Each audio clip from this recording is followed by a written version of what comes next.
Could you be dead and not even know it? This is what happened to Lorenza in today's story. Let me explain. Picture yourself walking down Interstate 80 in mid-evening on a gloomy, cloudy day. The cars are rushing by you and you're nonchalantly paying attention to the pavement as you walk by and noticing little patches of grass that are growing through the pavement. A few cars behind, you can see that there is a truck approaching you. As the cars whiz by, you get a little bit nervous, but breathe a sigh of relief as the truck zooms by you. Phew, you think. I'm glad that truck didn't hit me. All of a sudden, that truck stops several meters in front of you, and out of that truck jumps the driver. The driver frantically starts running towards you. You're confused, looking at him running and not understanding what's going on. In this moment, you notice that the scene has changed. You can see everything, but you can't hear a thing. It's gone dead silent. You see the truck driver continuing to run towards you, and even though he's been running towards you for some time, he doesn't seem to be getting any closer.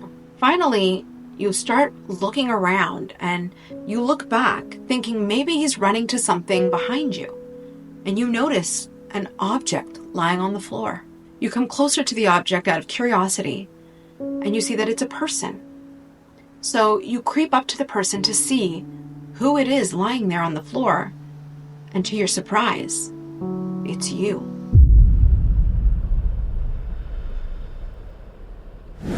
In a flashing moment of clarity, you realize that that body down there is you, and that you're dead. You don't understand. How can this be? You're standing here watching. You don't remember anything hitting you.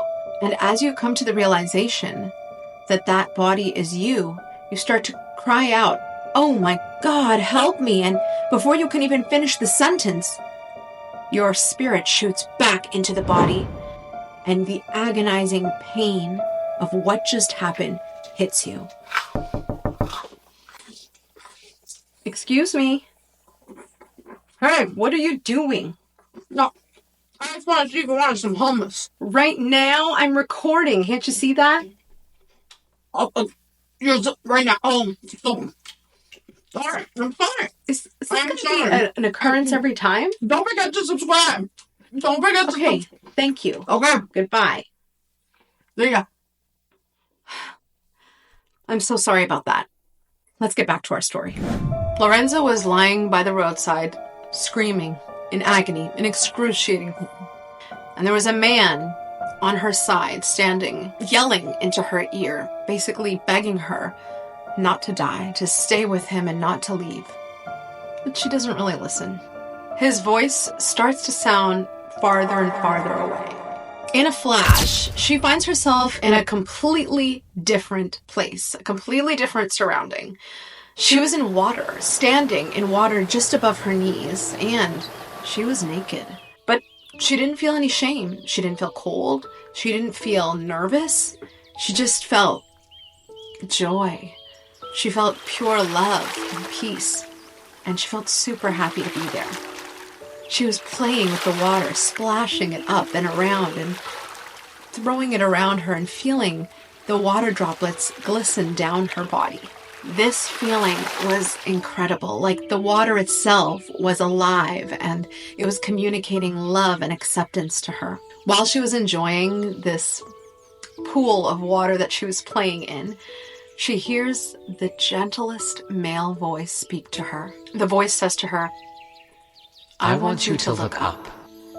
And instinctively she looks up and to her right and she sees the most beautiful face that she's ever seen. She sees these deep blue glowing eyes and the skin that is perfect and glistening with light and love. And she knew who that person was immediately. So Lorenza is in this beautiful ethereal place, like this pool of crystal water that's just overwhelming with love and peace and joy. And she looks up and sees the most beautiful face she's ever seen and the gentlest voice. And she sees Jesus. And Jesus takes his hand and places it on his heart and says, "I'm God." He goes on to introduce somebody else next to him. He said, "This is my assistant. And then these three are my angels." Now, Lorenza was taken a little bit aback by this because she didn't know Jesus had an assistant. And everyone seemed to be in their 20s. Everybody was young and beautiful and vibrant and glistening with light and gold and love and all the beautiful things. Then Jesus wanted Lorenza to take a look around and take in her surroundings. So she started to look around and she saw that the water was endless. It was vast and beautiful. And she saw on one side a waterfall. She continued to look around and then she noticed that there were actually plants. And she describes them as neon in color compared to the earth. She said they were super, super bright and the leaves were huge. She said one leaf was as big as a redwood tree. That is massive. And she's taking all of this in and she's of course delighted to be there. I mean, who wouldn't be? And she's so happy. She loves where she is and she's just enjoying all the love and the peace that she feels. And the fact that the water and the plants and everything is alive. They're radiating and communicating love and acceptance to her. She looks up again at Jesus and she just communicates without words to her how much she adores him, how much she admires him, and they just lock in this like loving embrace. Then he tells her to look down. She looks down and she sees her lifeless body on earth. Now she's pretty unfazed by this. She could care less about her earthly body. She's no feelings towards it, whatever. She doesn't feel tied to the earth at all. She doesn't feel tied to the body at all. Almost like it wasn't hers. Like she was just watching something belonging to somebody else that she was completely unconnected to. And then Jesus told her that she had to go back, that she had to survive. She did not want to go. She was upset and said, "No, I want to stay here." He told her, "You have a story to tell. You will say no more and say no less."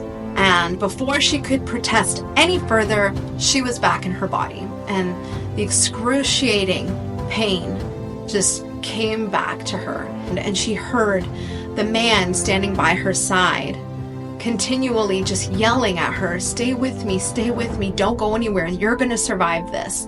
Then firefighters came and decided they would have to cut her clothes off. She did not want this to happen. She tried to protest, but she was too weak to fight it. I guess this must have been a traumatic moment for her because as they started to cut off her clothes, she projected her consciousness elsewhere.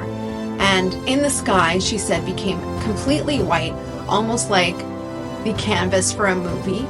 And she started to see moments in her life that were joyful. When she was born, moments of her and her parents as a child, her and her mom and her siblings growing up and sharing happy moments in their life. And she just enjoyed being there.